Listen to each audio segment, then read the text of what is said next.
The Edify Show, with special guest, Jon McLaren. And now, the host of The Edify Show, Elliot Wallach. Hi everyone, welcome to The Edify Show. Today's guest comes from the universe of When Hope Calls. I've got Jon McLaren. He plays Sam Tremblay, and this was one of my favorite stories in the When Hope Calls saga. I'm really excited to talk to him. Jon, thanks so much for being on the program. Oh, thank you so much for having me, Elliot. Thank you. You know, we had such a nice conversation. I think we have the same spirit animal, and I think my spirit animal is the dog from the Up movie, right? Like, I just love everybody, and I think you're kind of wired the same way. Oh, Am I right? Squirrel. Yeah, right. Yeah, that too. But you're such a fun guy, and you were so. Now, one of the things I want to jump to, because I want to learn so much about your career, and we'll talk about When Hope Calls, because it's hard not to have. The hard part for me is I saw all the episodes. I really enjoyed them. Yours was one of my favorite storylines for so many reasons. But I got to start off right away. Now, for those of you that have kids, or I'd be pretty shocked if there's a hardy gamer out there. You were Star-Lord in the Guardians of the Galaxy video game. I was. Yeah, it was one of the most incredible experience. We were working on that for probably 4 years, I think, start to finish. Wow. It was an insane journey. So you did motion. It wasn't just voice. You were doing motion capture and. Yeah, it was. It was a full performance capture. It was. I got to wear one of those funky suits with the balls all over them. Facial capture, voice, of course, as well. And I was running around in spandex for 4 years. It made me think of like when you see American Idol or something, and somebody's going to come out and they're going to sing like Whitney Houston. Like, you're stepping in to Chris Pratt, you know, and you nailed it. You got all these awards. I'm looking at all these awards for it. Voice, you know, that had to feel so cool, so rewarding. So cool and so absolutely terrifying at the same time. You know, I mean, it was inherently a lot of pressure. I mean, right. Chris Pratt is he's a legend. He's hilarious, and you know, you have to compete with that. You have to compete with, you know, the view or the idea of what people have for this character in their head from the comic books. And so it was no small feat, but as someone who, you know, absolutely loves the Marvel Universe and the comics, you go to work. You go to work, you put the work in, and you pray for the best. And it turned out really well. I mean, people to this day still reach out all the time with such wonderful things to say, and I'm very grateful that he was received well. It's such a gift, I think, to When Hope Calls, that there's so many talented actors. It's just that I keep saying this over and over, and it's no insult to the cinematography or the set deck, or it's all phenomenal. But I just felt like the acting was the best part. I just thought, wow, some casting director must have cashed in a favor or something like that.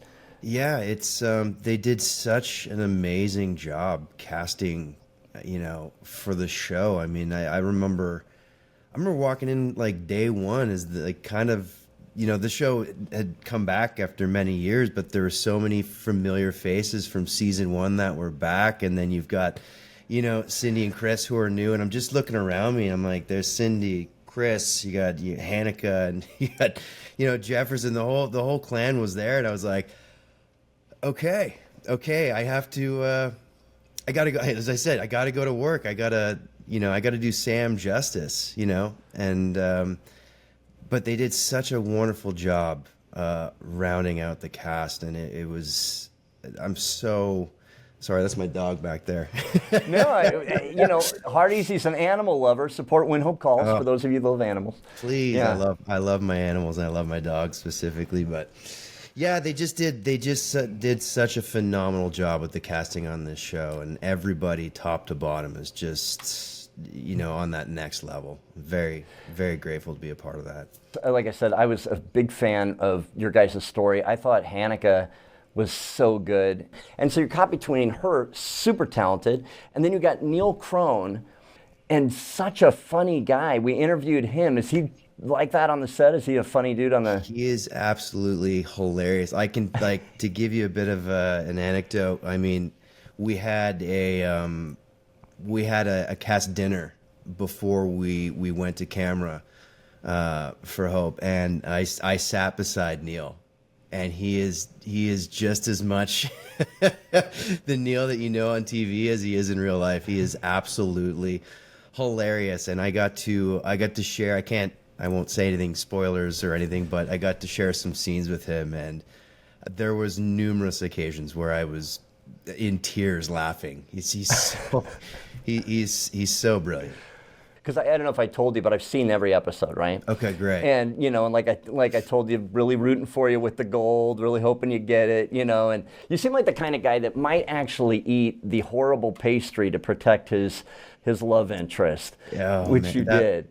That was such a fantastic scene, and that was one of them where I was almost in tears, crying. But I would. I mean, Sam's just he's a really caring guy, and he doesn't, he just wants people to be happy, especially Maggie, as you know, and yeah, it's funny. I do see a lot of commonalities between myself and Sam. I mean, you've got Sam who's kind of chasing his dream of, striking it rich and hitting that gold rush as they say. And, I find a lot of times as actors, there's a lot of ups and there's a lot of downs, right? And it takes a long time of kind of, grinding it out before you maybe get that role, or you get, an opportunity such as When Hope Calls comes along, and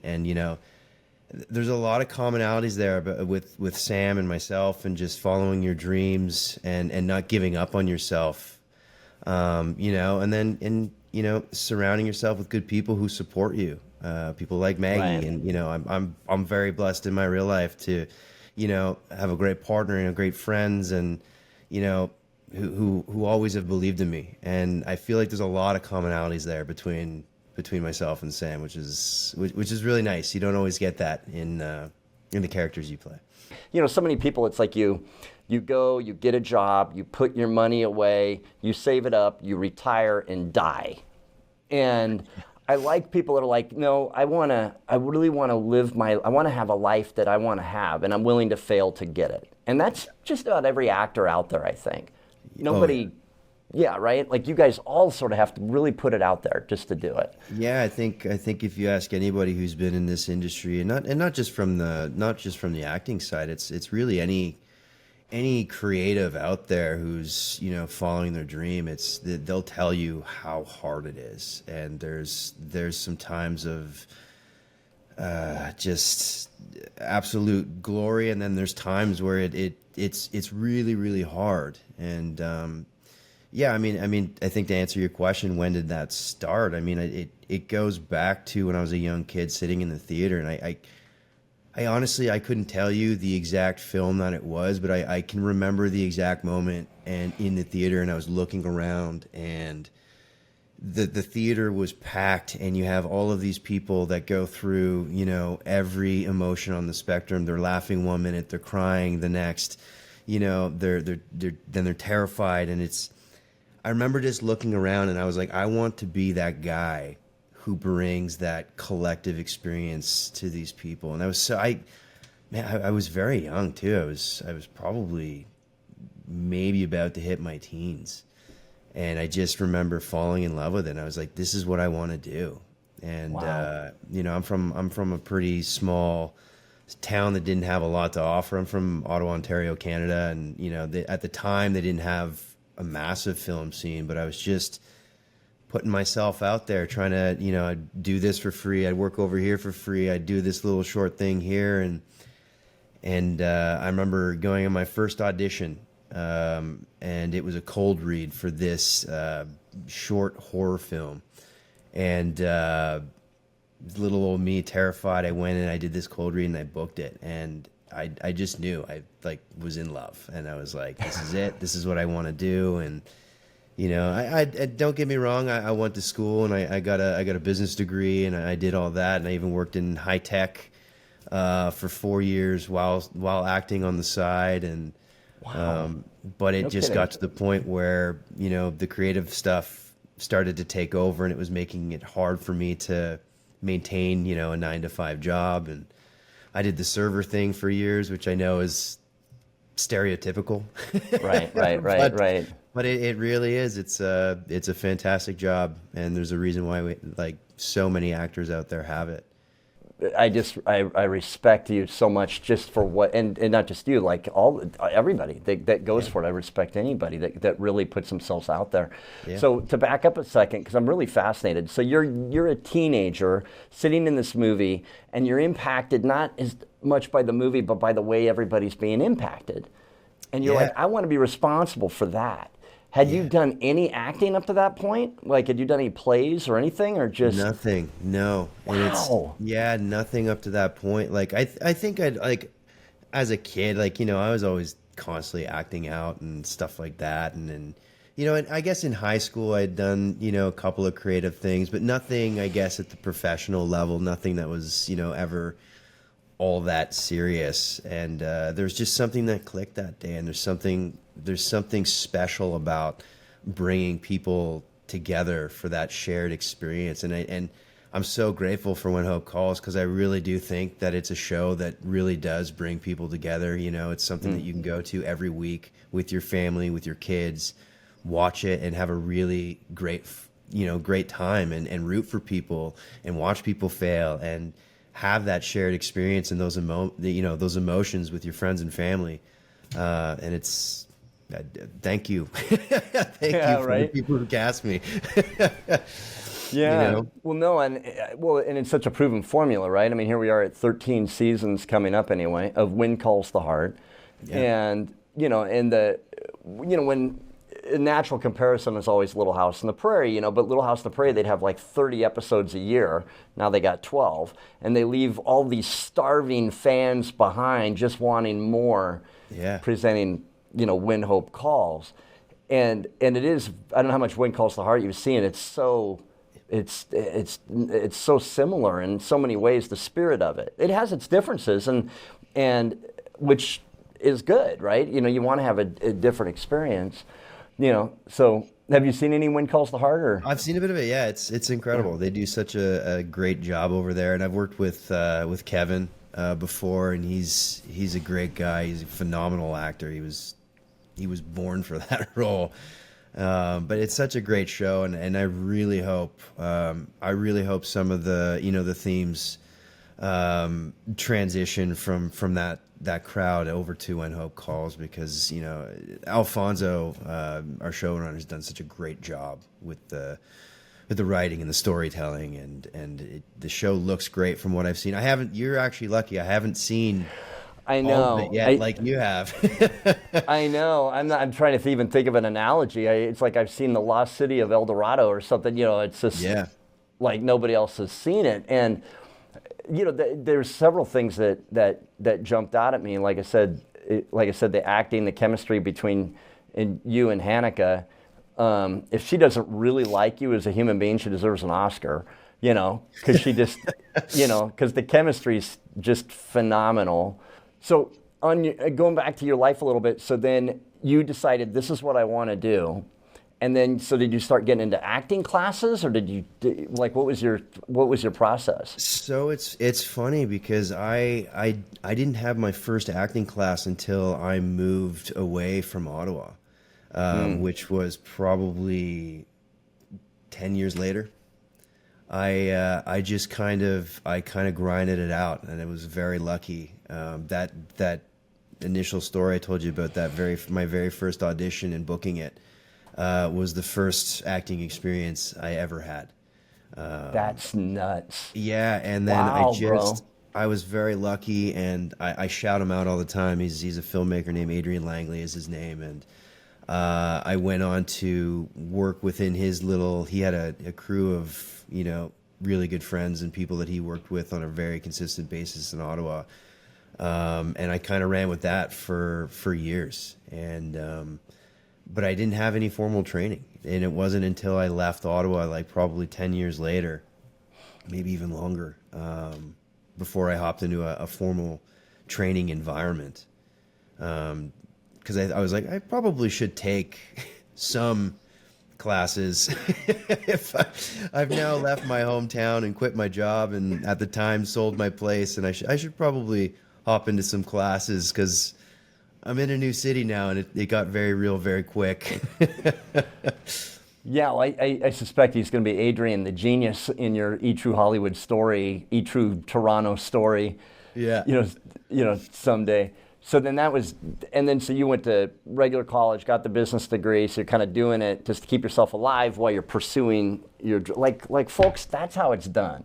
Yeah. Right there. That's how it's done. And I'm very grateful to my parents because they were very, very supportive, but also very adamant to kind of have that backup plan. And I don't say that as a lack of support. It's actually a very smart idea. Everybody needs, I guess a side hustle, if you want to call it that. And so, I'm very fortunate that they were both supportive and very smart. And, I'm grateful that I have a business degree, because it does help a lot in the industry side of things as well. Right. Sure. So, oh yeah. But yeah, I've always had the side hustle, whether it was, high tech for years to serving to, always just staying busy and staying involved. And, now it's staying busy outside, off camera, staying busy, in the industry in other ways when I can here and there, or staying sharp in class. But, it's just always working. You never stop working.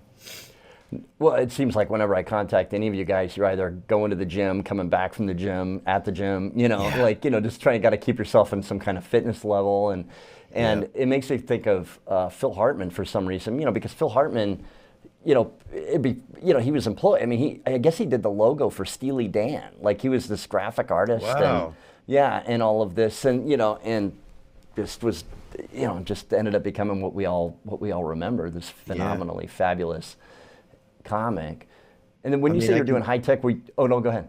No, I was just gonna say I was just you mentioned the gym and yeah, that is part of in my opinion part of the job, and I do go, but I can tell you when you walk onto a set with Chris and Nick Bateman and Trevor Donovan.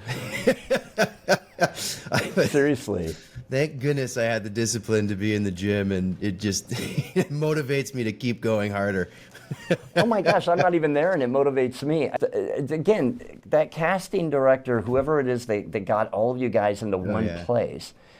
And the other thing I keep hearing is how close the cast is. Was that your experience? It was incredible. I mean, if you look at Cindy and Chris alone, to walk onto a set, you're always kind of looking to the leads of any show or any project, and you couldn't ask for better leads. They're so welcoming and so helpful. And even Cindy, at the time of this recording, only one episode's been released, but she went out of her way to even message me on the side being like, hey, I just watched the first couple of episodes and I just wanted to tell you, like, everybody is really really happy with Sam, and you did incredible work. And to hear that as an actor, from one of your peers, if she watches this, thank you, because it really does mean the world. And she's such a sweetheart. She's so talented. Chris the same, so welcoming, so talented, and you really need that from, I think, the kind of the people that are at the top of the show. It sets the tone for everyone, and I'm very grateful. Yeah, and everybody else too. I mean, I worked a lot with Hannah, of course, and she's absolutely wonderful, and Neil and Jefferson and Johnny Potts, and I'm going to forget people, and I feel bad, but I want to name everyone because everyone, top to bottom, cast and crew, was just lovely. I'm I feel very lucky and very grateful. Yeah, I think I'll be just such a tragedy if the show doesn't keep going, and I think I'll be super disappointed, aside from the fact that I'm into it and I'm into the show, but I'll come up to the set and I'll be doing this on the set, and I want to meet all these people in person. I watched some of your past interviews, and I was like, I want the one calls the heart treatment, where you're on set, we're in our, we're in our wardrobe. Preferably, I have the full beard going. It looks so fun. It is. And the thing is I'm kind of suffering along there with you guys, because it's like you're out there and it's like cold, or you got the flies crawling on your eyeball or whatever. And, and, it's like, I always want to talk to the viewing audience, probably get sick of me bringing it up, but it's like these people pay a price to entertain you. And because you don't see it, like sometimes you're pretending it's spring and you get off camera and you're like, somebody get me a blanket, and because I know that it was cold up there. It was very cold at moments. We kind of, from what I told, in comparison to season 1, we shot a little bit later in the year, and there were times where people were on standby with like warm up jackets, because it was just it's the middle of the night, and it's that time of the year where maybe during the day it's okay, but the second the sun dips, it's freezing. Not to mention the way the entire town is structured. At times, if there's a breeze, it feels like it just creates a wind tunnel through the town. Right. It's just rocketing at you, adding the wind chill. Yeah, Cindy touched on that too. I was so impressed with the set, and this is as somebody that is so impressed with the Wind Calls the Heart set. It's like going to a theme park. It's like at a Disneyland or something. And I know it was very similar, same thing, like you're there. So I'm curious, when you very first saw the set, what did you think? Oh, it's gorgeous. I have a funny story, if you don't mind me telling. No, that's why we're here. It was actually the second time I was on the set. So the first time that I was on the set was for another film. It was a Christmas film. But it was completely redone. So it looked like the structure was there, but they had completely repurposed the look of the buildings and the inside of the buildings. And so I had shot this Christmas film first. And so when I came back for When Hope Calls, I was a little getting my bearings, because I was like, wow, I just stepped into a completely, where am I? I was like, I'm in a completely different era here. It was a weird deja vu moment almost, in a different era. Yeah. But I mean, the sets are phenomenal. I mean, you've seen clips of the show, you've seen the show, and it's, you're in a different time, just a completely different era. And it's like you're right there living and breathing this, time of yesterday. It's incredible. It's everything. Yeah, and then everything as an actor you dream of, really. Right. It's like it just gets you closer. Like you got your outfit on, you've got it just gets you so much closer to being able to be in that moment, I would imagine. Yeah, it's just, I think people forget, like, outside of, the people who portray these characters, the world around you and the clothes that you wear are just as much a part of the world, and certainly a part of the character. I mean, I like to sing the praises of wardrobe all the time. You put on those clothing, the wardrobe, and you really do. You become a different person. You just feel differently, and kudos to Set Deck as well, because the atmosphere that you're in and the world that you see on the screen, it's as much a living, breathing part of all the characters. It's incredible. We're very blessed on the show. Yeah, well, and I think that's what's so fun about doing these interviews, is because people can kind of live vicariously through you and have that experience where you're going, like when you're wearing that wardrobe, did you ever think, man, these poor guys, like the guys that were living in the early 1900s, where you're wearing that stuff, and maybe you're cold, maybe you're hot, the clothes maybe don't breathe. Did you have thoughts like that? Yeah, of course. I mean, they do such a good job of really staying true to even right down to the fabrics that they use in the wardrobe. And, sometimes On the warm days, you're like, oh my gosh, I don't know how they survived out there in the heat. But then the sun drops, it gets real cold, and you're like, thank goodness I got these clothes on. You know what I mean? But no, Right, yeah. it was just a different way of living back there, and it really does help you get into character, and I don't know how they do it, but you adjust really quickly. You know, it affects everything. You sometimes even, right down to the way that you kind of walk and carry yourself. Right. Which goes back to my point on it. It really does help bring the character alive. It's so important.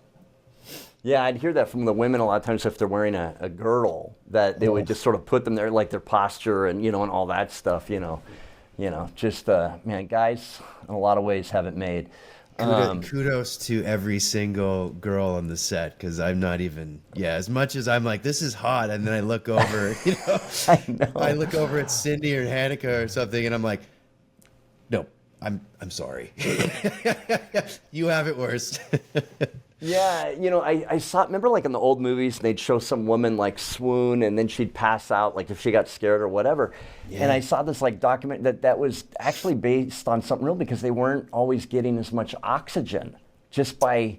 Because they're constricted. Because they're wearing, they're wearing these things like... And there was like a higher death rate because they'd like pass out and fall down the steps, and just the price to, to look like that. It's, so kudos to the actresses that are trying to keep it accurate by suffering. And they do. And they do. And I hope everybody knows that it's quite impressive, honestly. Yeah. It's really impressive. But, they're at the same time, it's like they would have it no other way like you. They're living their dream. And I get a kick out of the idea that, like you said, this is new, like the buildings are new, where in your other career it'd be like, oh my gosh, they replaced the microwave, or something, that... We got a new fridge. Yeah, this is amazing. It's incredible. Right. So I'd love to explore that when you were, because you said you were working in high tech. Were you a developer? Yeah. Were you a project manager? What were you doing then? No, I was working with the sales team. It was a pretty junior role. I was helping with sales and managing their CRM systems, their customer relationship management system. That and tied in with a little bit of marketing and stuff like that. And again, I got to shout out my former boss. Dennis was his name, my former boss, but he was so integral to me, continuing to pursue, my acting career, because he was so generous with, take time off when you need it, and if you need to burn through vacation days, do it. And he never reprimanded me. He was always so supportive. And high tech aside, I've been very, very blessed to have a lot of people that support me outside of the obvious family and friends, but even work folks along the way, because it takes a village sometimes to follow your dreams. It really does. But man, I want you to win an Academy Award so bad, because this speech writes itself. I mean, we're gonna get Dennis in there. It's I love the spirit of the gratitude. I love the idea of, I don't know, it's like that whole officer and a gentleman thing. Like, I don't know, you're there, you're working, and then you have and people love that. Like, you're there, and then you're like, I'm pursuing my dreams. Your other coworkers must have been pretty excited for you, when you landed maybe that first role, or... Yeah, it's just, he'd always, like, he used to pull me in on Monday mornings for the Monday morning, briefing, and the first 15 minutes of it would be just asking how my weekend was. If I was coming off a gig, he'd be like, tell me everything now. And I was like, you don't want the reports that I also slaved away on the weekend in my... he's like, I don't care. Tell me everything. So yeah, I'm a little speechless. I have a hard time finding the words sometimes, because it's hard to sometimes get across how much those types of people in your life mean to you. But nobody gets to anywhere in their life without a little bit of help. And I've always had the family and friends, and to have, coworkers and people who really don't owe me anything, other than the work I'm supposed to provide, to also step up and, support me is just, I don't know, Yeah. Well, now we got it. Dennis, you're it chokes me up a little bit. Like, it's just it's awesome, man. I mean, it's just that you're in touch with that, and I think so often people kind of forget that, right? Yeah. And then lose it. And I do you ever pause, like when you're at work doing what you love, and just kind of like look at the sort of the trajectory or the distance from where you were and go, wow, this is so cool.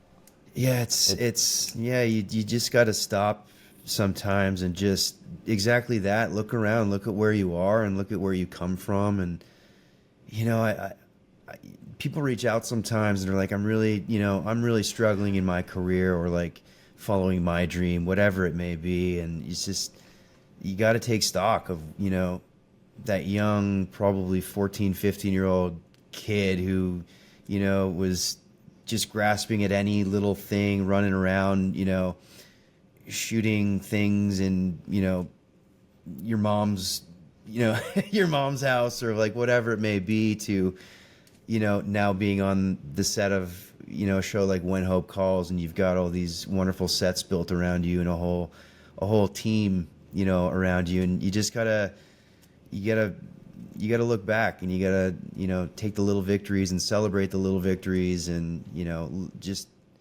take a moment to breathe and pause and look back at how far you've actually come. Because, if that was one thing I could probably tell myself, when I was 15, is to just not be so hard on yourself, even when it gets hard, because it does. It really does. Oh yeah, sure. Yeah. But, just stay consistent, stay focused, do the work, and it comes. And I think that's anything in life, really. But yeah, I can't help but kind of correlate some of the actors that I'm meeting with the actors I've met on Wind Calls the Heart. One of my favorite sayings is, success is a journey, not a destination. Yeah. That you're kind of, because you're going to have hard days and all that stuff.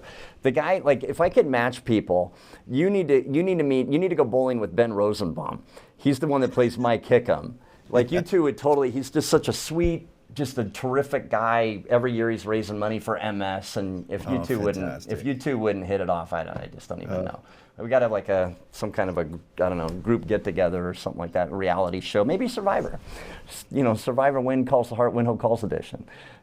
He's got to know though. If we go bowling, there's no gutters up. It's 10 pin. It's the real thing. Okay. Oh no, this guy he'll show up. I get competitive. Yeah. Good. Now him and you mentioned Kevin McGarry is another hilarious guy, but they're good friends. I know they literally awesome. hang out. And he's really funny, and I often wonder, like, what are they like at a restaurant? Like, what experience does the server get when she comes to that table, and that kind of thing. So then your parents, they've got to, like, as they've been supporting you, I'm sure they're Win Hope Calls fans now. I mean, so they've got to be. They better be. They better be. Yeah. No, they're fantastic, and I'm so lucky to have the family that I do. Every time I book something, it's, where can I see it? Where can I watch it? What do I, what platform do I have to buy? It doesn't matter. Where can I get it? And it's really nice. I mean, I love my family so much, and thank you guys. Yeah. And hello. Yeah, I have this image of your mom, like, being nationally ranked on Guardians of the Galaxy, the video game. Are you kidding me? The first thing I think my parents would do if they played my video game would probably be run me off a cliff. This is for all the trouble you gave us growing up. Right. And you do a lot of that, right? Like, you stream, like, you've got like, how can people watch you play video games? I do, yeah. Because of the project I've worked on, and I honestly, I'm kind of a low key nerd at heart, and so I started streaming when Guardians dropped, and I stream as much as I can on it's a platform called Twitch, twitch.tv, and I'm just my name on there, Jon McLaren, and I got a nice little community there, and we hang out usually, and we just usually chat for an hour, and then I hop into some gameplay of whatever game we're all playing together at the time, and it's really great, and people come from all over, and we've got a community. It's not just about video games either. We talk film and TV and theater and books and all sorts of things, fitness, health. It's open to everyone. Everyone's welcome, and it's great. No, I think that's cool. There are certain times in my job where I get to look cool with the kids, and this was definitely one of them. When I got to tell my son, who I told you, my son's the one just getting ready to graduate in computer science, and when I told him, I go, yeah, he was Star-Lord at the Guardians of the Galaxy. He actually already owned it. And no way. Yeah, he owned it. He's like, all right, I'm gonna go play that again, and popped it in, and he was like, wanted me to ask you, is it motion capture? But he said mocap. Or, so. Mocap. Bringing Dad along. He was impressed. And he also said good things about the game. Like, it's been a well-reviewed game and all of that. So thanks for that, Computer science, though. You must be so proud of him. That's incredible. No, I am.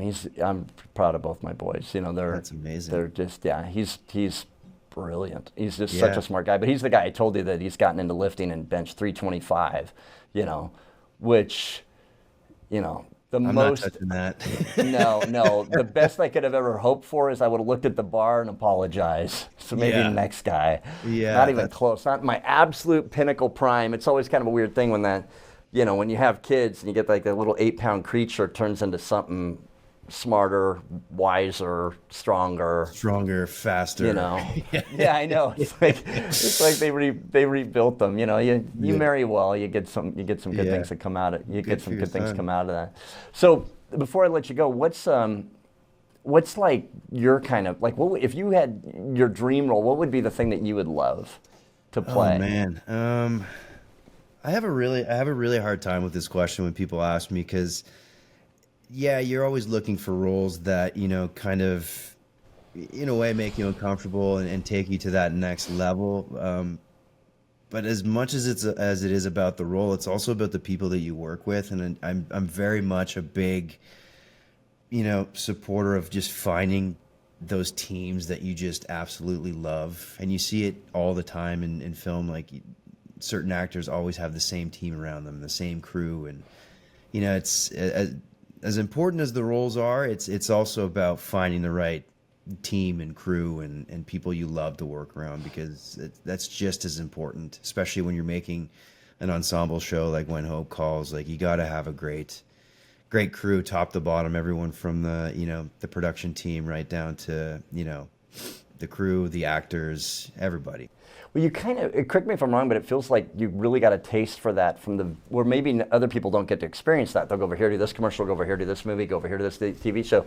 But your beginning really began with a relationship that you continue to work with that same crew and that same guy. I forgot his name. Start with an A? Adrian, yeah. Yeah. So you kind of got a taste for it early on. It's like, wow, because I don't know that everybody gets to experience what you got. Yeah, it's tough, and I've been very lucky. I mean, like coming up, I was so lucky to have that with Adrian, and for him to bring me into his fold. And it was probably maybe 8 to 10 of us just running around with cameras and just shooting random stuff and creating short films, and eventually those turned into full-on features. And I was lucky to have it there. I've been lucky to now, come back and work on different projects where the crew is mostly the same. Like even coming to When Hope Calls, like there was some familiar faces from having shot like previous movies in and around the area. And it's so nice to just walk onto a set with people that you consider family. And it's your home in a way. Do you know what I mean? Like, oh, I know exactly what you mean. And it's such an incredible feeling. And if you can find that as I have, and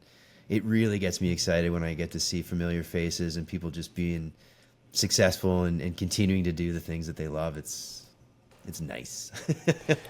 There's a word in my mind. There's the word that describes you perfectly. Do you know what that word is? I don't know, but I'm scared.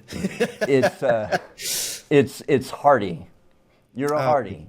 For sure. And hearty to me, it's like it's not about When Calls the Heart as a fan club, because it's about a state of mind. It's what happened is there's a certain kind of person there, and they're people that love humanity basically, and they love the things that humanity loves: love, kindness, empathy, charity. Yeah. And Wind Calls the Heart sort of drew them together like light to like a firefly. I mean, it's just brought them together. And clearly you are. And I want to encourage all the hearties to support one of their own. And Win Hope Calls, certainly hope it. I hope we're doing this for many, many years to come. I like you a lot. I think just save your hair clippings. We need you cloned, Jon. You know. Let me cut yeah, just put them in a bag. Technology will catch up. Yeah, it's in a bag in my freezer. Yeah, that's it. Whatever science needs. But seriously, thank you so much for spending this time with me and just coming on the program. Oh, Elliot, anytime, please. You have my number now. Give me a shout anytime. This was a lot of fun. So great. Thanks so much, man. If I can just say real quick, thank you to everyone who has watched the show so far, because it's been so many people have been, tweeting and tagging me and just the kindest people reaching out with such nice things to say. And it's, as someone who has nervously been anticipating the release of the show, it's you couldn't ask for more. So I thank you, all of you, really. And that concludes this episode of the Edify Show. Thank you, Jon McLaren, for being on the program. Super, super nice guy. Now remember, you guys can watch Win Hope Calls on the Great American Family channel or PureFlix. You can watch it that way. You can go to winhopecalls.com to find out more. And we'll see you guys next time right here on the Edify Show. Thanks for watching the Edify Show. And don't forget to like and subscribe. We also love to see your comments. Never miss a thing when you register for the newsletter at hearties.com, where people around the world are coming to support inspiring entertainment. And we'll see you next time on The Edify Show.